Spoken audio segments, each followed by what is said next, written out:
Amite honorary. Well, let me come again. Wende. T-Shadow. Wende sa. Shiriko. Listen me. Bariba manoseka ure mafa asinda katukura mfunge ndiri kafa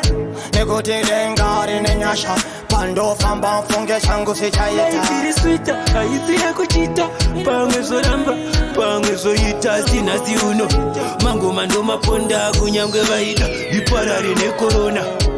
apamwe pacho pauda kushandiswa chikanfosta nekuti mango mamofunge tomarosta namo andiki namundo iponda namo antidefunge ndondisenda wonda saka uchiona nini ndiri fasta mango mandichitosta nefuinjatolasta anditi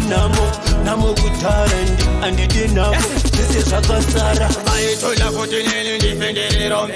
asi mwari wangu funge andipa mukombe kune vese vanenge vachinditifunge ndiri wai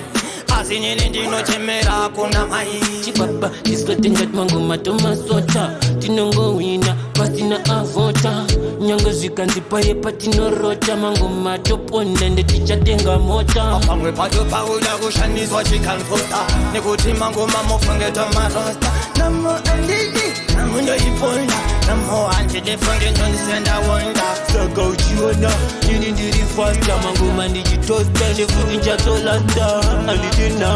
namo kutarandi anditi namo zvese zvakasara sisina mukoma funge chaikunda namo inaposiketa funge chaikunda namo saka tona kuti nzendu funge tatuvangado kurerilo funge chasara yavangado saka hondo dzedu torira naMwari zvakesari kuna kesari ifukufu dota kudota saka Mwari ninikamine mawari pamwe pacho pauda kushandiswa chikanfosta nekuti mango mamofunge tomarosta namo anditi namundoiponda namo antidefunge ndondisenda wonda saka uchiona nini ndiri fasta mango mandichitosta nefuinjatolasta anditi namo kutarandi anditi namo zvese zvakasara pamwe pacho pauda kushandiswa chikanfosta nekuti mango mamofunge tomarosta namo anditi namundoiponda namo antidefunge ndondisenda wonda saka uchiona nini ndiri fasta mango mandichitosta nefuinjatolasta anditi